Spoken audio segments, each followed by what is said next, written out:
तो हम लोग देखो स्ट्रक्चर ऑफ एटम पढ़ रहे थे, ठीक है। तो पिछले क्लास में पॉली एक्सक्लूजन प्रिंसिपल पढ़ा, एनर्जी लेवल कैसे फाइंड करते हैं डिफरेंट ऑर्बिट्स का, उसके बारे में पढ़ा, ठीक है। तो आज पढ़ेंगे हम लोग ऑर्बिट जो होता है उसमें कितने इलेक्ट्रॉन्स कंटेन करता है। तो देखो, since an orbital can accommodate up to 2 electrons only, ठीक है। जो ऑर्बिटल्स होता है उसमें 2 इलेक्ट्रॉन्स ही डाल सकते हैं, ठीक है। ये जो ऐसा बॉक्स वाला जो होता है ऑर्बिटल बोलते हैं उसको, ठीक है। तो उसमें 2 इलेक्ट्रॉन्स ही हो सकता है, क्लॉकवाइज या एंटी क्लॉकवाइज, ठीक है। The capacity of shell, shell मतलब ऑर्बिट, ठीक है। सेल मतलब क्या होता है, ऑर्बिट होता है, ठीक है। With the principal quantum number n, n, अगर प्रिंसिपल क्वांटम नंबर एन है, एन का वैल्यू 1 2 3 4 5 6 हो सकता है, to accommodate electron is given by 2n², ठीक है। तो देखो प्रिंसिपल क्वांटम नंबर अगर एन का वैल्यू 1 है तो कितना इलेक्ट्रॉन्स ऑक्युपाई करेगा ऑर्बिट्स में, वो होता है 2n² से। अगर एन का वैल्यू 1 डालूंगा तो 2 × 1² इज 2। कहने का मतलब क्या हुआ, फर्स्ट ऑर्बिट में सिर्फ 2 इलेक्ट्रॉन्स ही होंगे, ठीक है। अगर एन का वैल्यू 2 डालेंगे तो 2n², तो 2 × 2² इज 2 × 4 इज 8, 8 इलेक्ट्रॉन्स होगा सेकेंड ऑर्बिट में। तो like that you can find the electron capacity, ठीक है, फॉर द ऑर्बिट।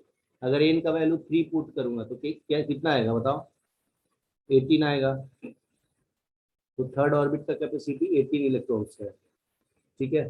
नेक्स्ट क्या है, holes rule of maximum multiplicity, अभी हम लोग पढ़ेंगे होल्स रूल, ठीक है।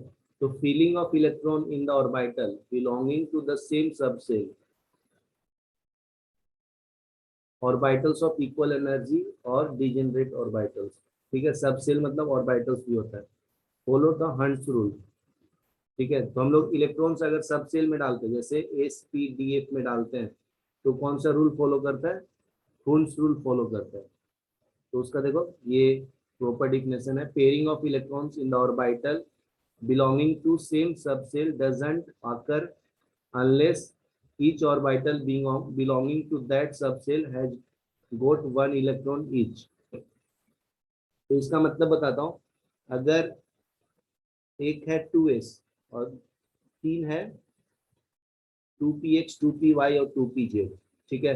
तो मान लीजिए 4 इलेक्ट्रॉन्स है, तो फर्स्ट क्या करेगा, क्लॉकवाइज इलेक्ट्रॉन्स फिल करेगा, ठीक है। तब जाकर एंटी क्लॉकवाइज फिल करेगा। तो फर्स्ट एक एक इलेक्ट्रॉन सबको देना है, तो वही बोलता है pairing of electrons in the orbital belonging to the same subcell doesn't occur unless each orbitals belonging to that subcell got 1 electrons, ठीक है। तो पहले एक एक इलेक्ट्रॉन सबको दे देना, तब जाकर पेयरिंग करना है, उसी को हम लोग hunts rule of maximum multiplicity बोलते हैं, ठीक है। यहाँ तक लिखो, फिर आगे बताता हूँ,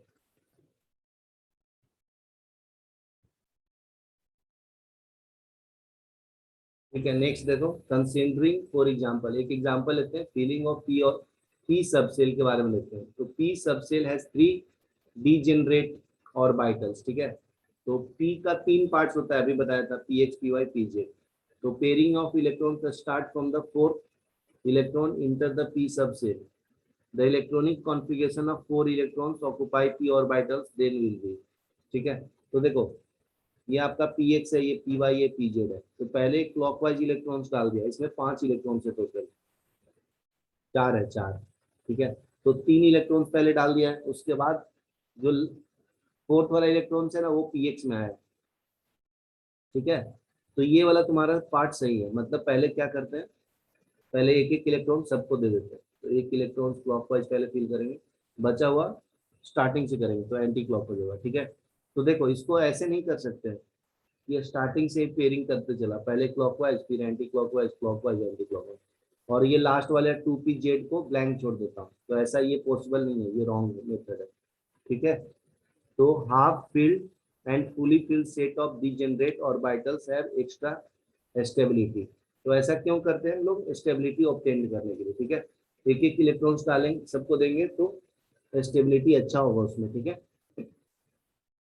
अभी स्टार्टिंग से ही पेयरिंग कर देंगे तो स्टेबिलिटी अच्छा नहीं होता है, इसके कारण हम लोग पहले एक एक इलेक्ट्रॉन सबको देते हैं, ठीक है। तो ये एग्जांपल्स लिख लो।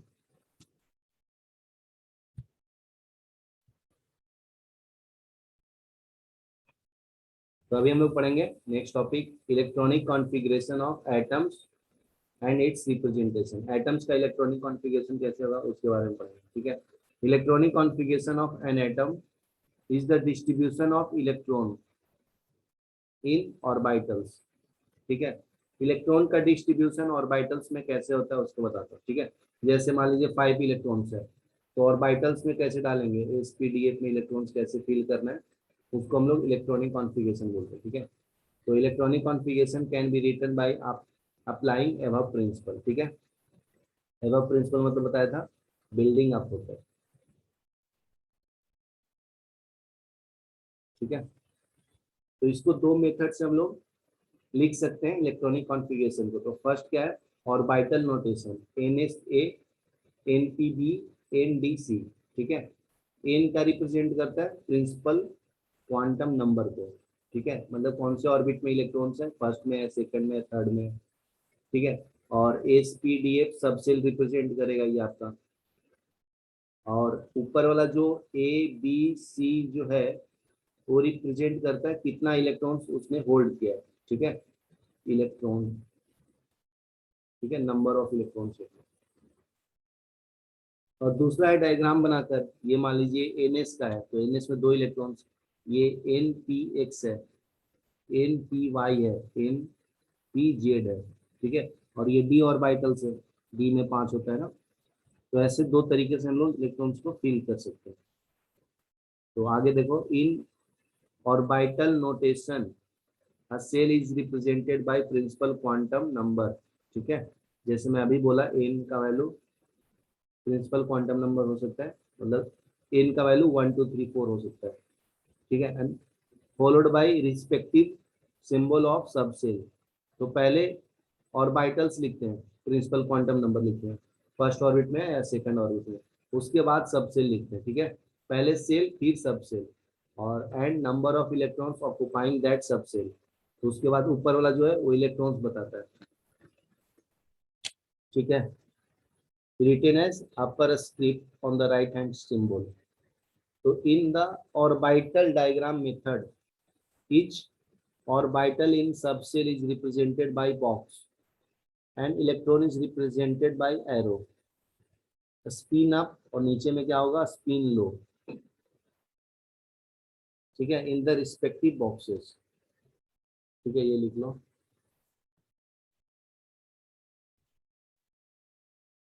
ठीक है। तो इलेक्ट्रॉनिक कॉन्फ़िगरेशन हम लोग लिखते हैं, ठीक है। देखो हाइड्रोजन है, उसमें एक ही इलेक्ट्रॉन्स है, तो नॉर्मल हम लोग जो 9th 10th में पढ़ते थे, एक इलेक्ट्रॉन्स है तो फर्स्ट ऑर्बिट में आएगा, मतलब एन का वैल्यू 1 है, ठीक है।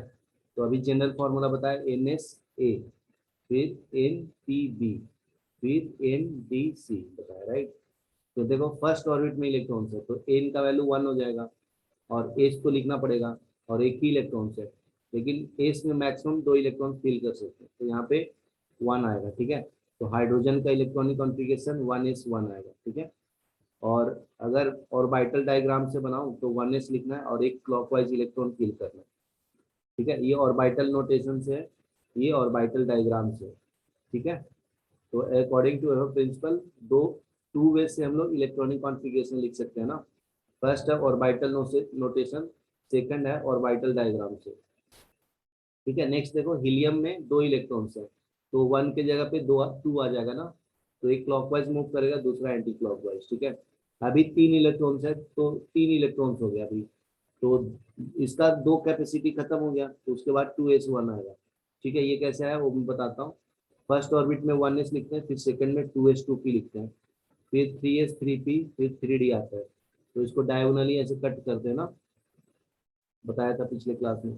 तो 1s आया, फिर उसके बाद 2s आता है, उसके बाद 2p आता है, फिर 3s आता है, ठीक है। फिर ऐसे डायगोनली कट करते हैं, तो 3s के बाद 3p, फिर 4s, फिर 3d, फिर 4p, ऐसा आता है, राइट।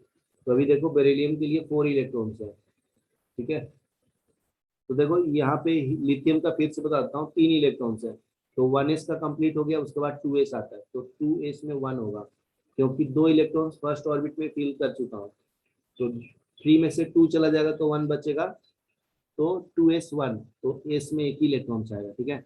तो देखो 1s में 2 इलेक्ट्रॉन फिल किया है, पहले क्लॉकवाइज फिर एंटी क्लॉकवाइज, फिर 2s में एक क्लॉकवाइज फिल किया है, क्योंकि 3 ही इलेक्ट्रॉन्स है ना इसके पास टोटल। ठीक है, बेरिलियम में देखो तो 1s और 2s दोनों फिल हो जाएगा, एंटी क्लॉकवाइज हो जाएगा। ठीक है, अभी देखो F9, 9 इलेक्ट्रॉन्स की बात करता हूँ, तो 2 इलेक्ट्रॉन्स इसमें हो गया और दो 2s2 में हो गया, 4 हो गया टोटल। तो 9 माइनस 4, 5 इलेक्ट्रॉन्स बचता है। तो अभी वो 2p में जाएगा, 2s के बाद 2p आता है ना। देखो पहले आता है 1s, फिर 2s, फिर 2p के बाद आता है 3s, फिर 3p के बाद आता है 3d, उसके बाद 4s, ऐसा आता है। ठीक है, तो उसके बाद 2p आया, तो p में हम लोग टोटल 6 इलेक्ट्रॉन्स फिल कर सकते हैं। तो 5 इलेक्ट्रॉन्स यहाँ पे बच रहे हैं, तो 5 इलेक्ट्रॉन्स यहाँ पे डाल दिया। ठीक है, तो देखो 1s में 2 पेयरिंग है, 2s में 2 पेयरिंग है, 5 में p में 5 इलेक्ट्रॉन्स है। तो पहले क्लॉकवाइज फिल किया, 1 2 3, फिर एंटी क्लॉकवाइज 4 5। तो ये लास्ट वाला अनपेयर्ड हो गया, बाकी सब पेयर्ड है ना, तो अनपेयर्ड इलेक्ट्रॉन्स। ठीक है, ये लिख लो। ठीक है, अपना नेक्स्ट टॉपिक है condense orbital notation of electronic configuration. Condense मतलब शॉर्ट फॉर्म में कैसे लिखना है। ठीक है, लंबा अगर मैं लिखते रहूंगा 1s2 2s2 2p6 3s2 3p6 4a 4d10, तो ये बहुत लंबा हो जाता है ना। ठीक है, तो इसके लिए मैं क्या करता हूँ, एक सिंबल यूज करता हूँ, symbol of orbitals with increasing order of energy. ठीक है, तो जो ऑर्बिटल्स है उसका हम लोग यूज करेंगे नोबल गैस के फॉर्म में। देखो कैसे, वो मैं बताता हूँ। It can be condense by dividing in 2 parts. ठीक है, तो 2 पार्ट्स में उसको हम लोग डिवाइड कर सकते हैं इस इलेक्ट्रॉनिक कॉन्फ़िगरेशन को। तो electronic configuration of the preceding inert gas is the part of the electronic configuration. Inert gas पता है ना तुम लोग को, बताया था, helium, neon, argon, krypton, xenon, radon. ठीक है, तो इसका फुलफिल होता है ना ऑक्टेट। इसका देखो 2 होता है, इसका 10 इलेक्ट्रॉन्स होता है, इसका 18 होता है, इसका 36 होता है। तो इसका देखो 1s2 इलेक्ट्रॉनिक कॉन्फ़िगरेशन होगा, इसका क्या होता है 1s2 2s2 2p6, तो टोटल 10 इलेक्ट्रॉन्स। ठीक है, तो इसका एग्जांपल से मैं बताता हूँ। देखो अगर पोटेशियम है, उसका एटॉमिक नंबर 19 है। ठीक है, तो ये कौन से नोबल गैस के नजदीक में आता है, देखो आर्गन। ठीक है, तो आर्गन, पहले तो इसका लंबा वाला इलेक्ट्रॉनिक कॉन्फ़िगरेशन में लिख दिया हूँ। देखो 1s2 2s2 2p6 3s2 3p6 4s1, तो यहाँ तक जो है ना 18 इलेक्ट्रॉन्स होता है। तो 18 इलेक्ट्रॉन्स कौन से नोबल गैस को रिप्रेजेंट करता है, आर्गन को। तो पोटेशियम का इलेक्ट्रॉनिक कॉन्फ़िगरेशन तो मैं ऐसे लिख सकता हूँ, आर्गन स्क्वायर ब्रैकेट और लास्ट में 4s1। तो देखो ये कितना सिंपल हो जाता है ना, पोटेशियम का इलेक्ट्रॉनिक कॉन्फ़िगरेशन लिखूंगा तो। ठीक है, तो ये वाला जो पार्ट है 4s1 के पहले वाला, वो आर्गन को रिप्रेजेंट करेगा। ठीक है, और उसके इसलिए इसको बोलते हैं 2 पार्ट्स में इसको डिवाइड करना। तो फर्स्ट पार्ट को हम लोग इनर्ट गैस के फॉर्म में लिखते हैं, और लास्ट वाले पार्ट को जो बच गया उसको सेम टू सेम लिख देना है। तो ऐसे हम लोग कंडेंस फॉर्म क्रिएट करते हैं। ठीक है, ये लिख लो।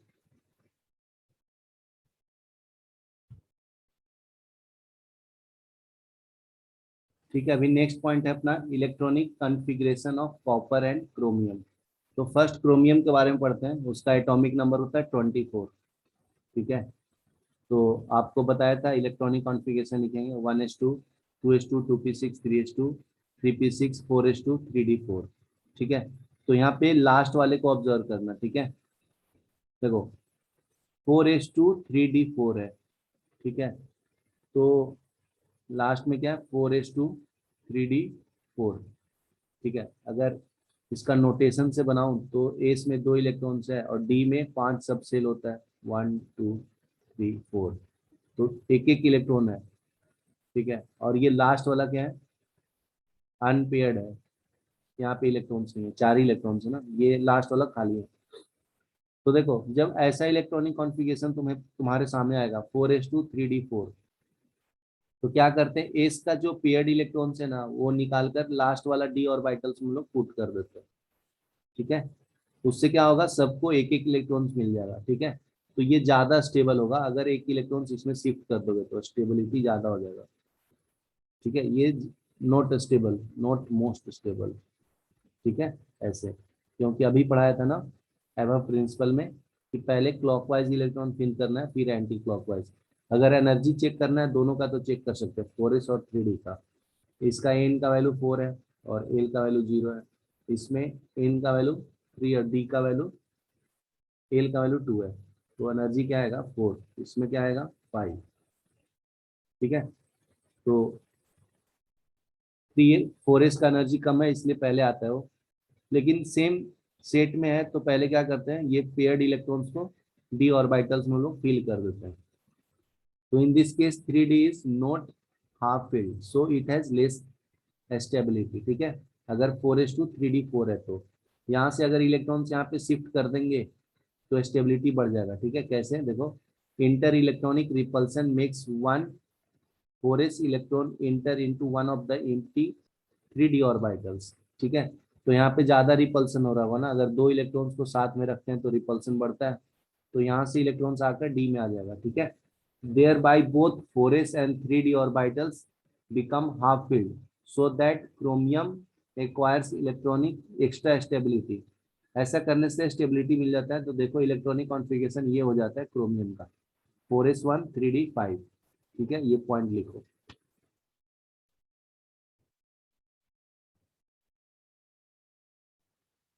ठीक है, नेक्स्ट देखो, कॉपर का इलेक्ट्रॉनिक कॉन्फ़िगरेशन देखना है। तो कॉपर का एटॉमिक नंबर 29 है। तो इसका इलेक्ट्रॉनिक कॉन्फ़िगरेशन देखो 4s2 3d9 है। ठीक है, तो लास्ट में एक डी ऑर्बिटल्स अनपेयर्ड हो जाता है ना, तो यहाँ से इलेक्ट्रॉन्स निकाल के यहाँ पे डी में डालेंगे। ठीक है, 3d orbitals is neither half filled nor fully filled due to interelectronic repulsion force between one 4s electron enter into the 3d which make it completely filled and 4s को half field कर देता है। ठीक है, तो copper electron occupy the extra stability, तो ये कैसे हो जाता है 4s1 3d10 हो जाता है। ठीक है, तो इसको हम लोग ऐसा इलेक्ट्रॉनिक कॉन्फ़िगरेशन कर देते हैं। ये जो लास्ट वाला 4s2 3d9 है ना, इसको चेंज करके 4s1 3d10 कर देते हैं। तो हम लोग क्या सीखा कि अगर यहाँ पे 9 है तो यहाँ से इलेक्ट्रॉन्स उठाकर एक यहाँ पे डालना है। ठीक है, अगर इसके पहले क्या पढ़े हम लोग 4s2 3d4 था, तो 4 रहेगा तो इसको 5 करना है। ठीक है, तो इसको 4s1 3d5 करना है। अगर यहाँ पे 9 है तो 10 करना है। तो ये एक्स्ट्रा स्टेबिलिटी ऑब्टेंड करने के लिए ऐसा करते हैं। ठीक है, तो नेक्स्ट देखो अभी आइसो इलेक्ट्रॉनिक स्पीसीज, तो ये तो पता है आप लोग को, एटम्स और ions having same number of electrons are called isoelectronics. ठीक है, आइसो मीन्स होता है सेम, तो same number number of electrons जिसमें होगा उसको हम लोग आइसो इलेक्ट्रॉनिक्स बोलते हैं। ठीक है, जैसे पोटेशियम प्लस तो एक इलेक्ट्रॉन चला जाएगा जाए तो 18 इलेक्ट्रॉन्स होगा इसमें। ठीक है, तो ये आर्गन के बराबर होता है ना। देखो पोटेशियम में नॉर्मली 18 19 इलेक्ट्रॉन्स है, तो एक इलेक्ट्रॉन्स लूज कर दिया तो 18 इलेक्ट्रॉन्स हो गया। ठीक है, तो ये आर्गन से मैच करेगा। आर्गन का भी एटॉमिक नंबर 18 है ना, तो आर्गन एंड के plus is iso electronics of each other. ठीक है, ये पॉइंट लिख लो।